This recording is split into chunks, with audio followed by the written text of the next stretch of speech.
Oh, hey. I didn't see you there. Let me tell you a story. Once upon a time, Wait, in a wait, far... wait. That's not the right story. What's the right story then?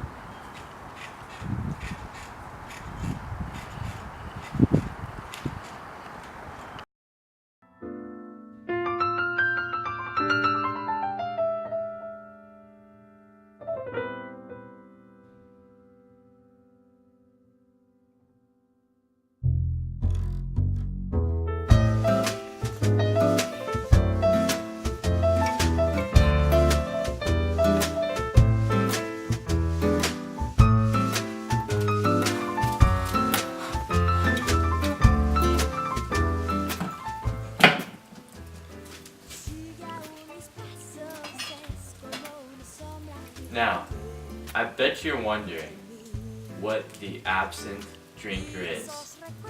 Well, today, boys, we will figure that out with an interesting interview with top expert Justin Tran.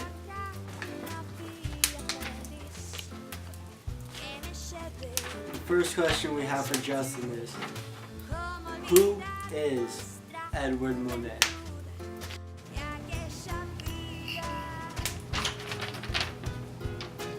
Who is the absinthe drinker?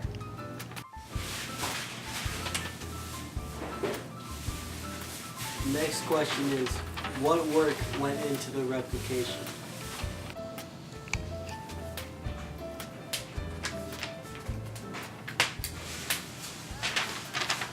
For our last question, what were some of the troubles we faced in our replication?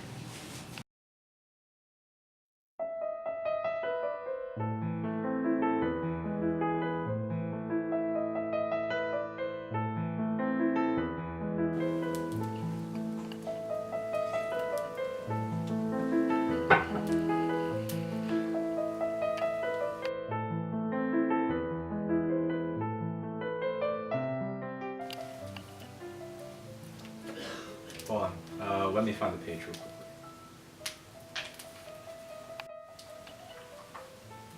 Edouard Monet. Edouard Monet was a French modernist painter in the 19th century who was a pivotal figure in the transition from French realism to French impressionism.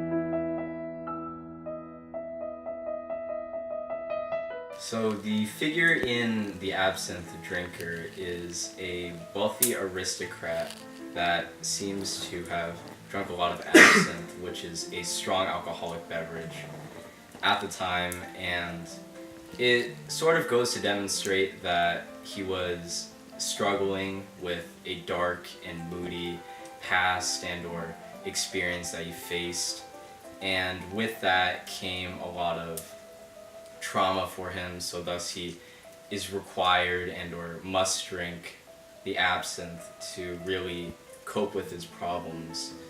And so the main point of it is that people who are of a higher class seem to struggle with a lot more problems that we don't really see on the inside than rather than the outside.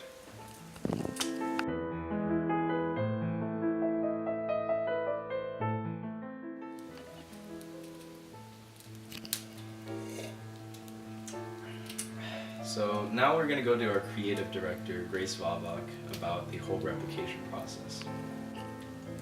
So in the replication of the absinthe drinker, we had a lot of, okay.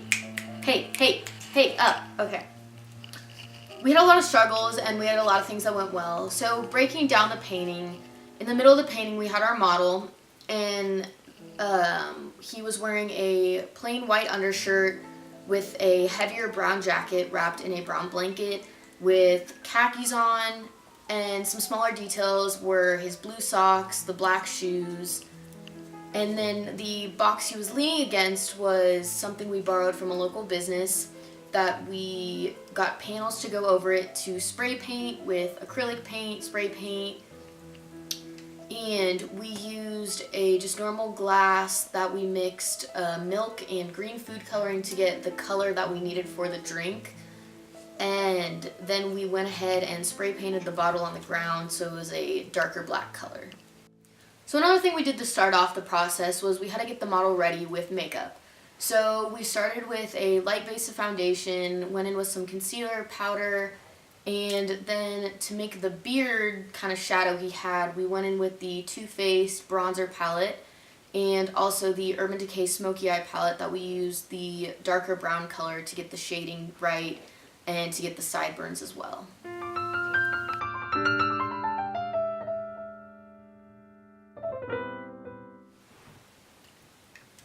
So some of the struggles we went through were definitely with the lighting at the time.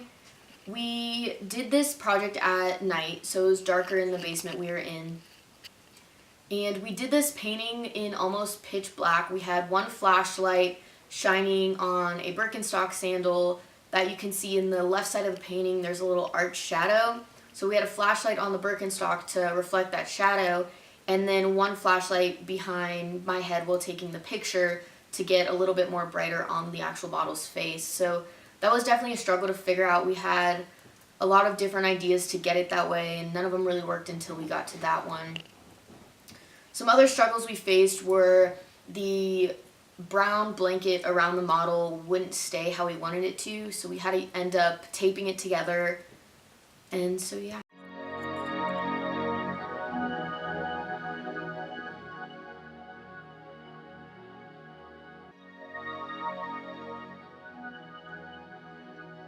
You guys need to stop making me say ridiculous shit.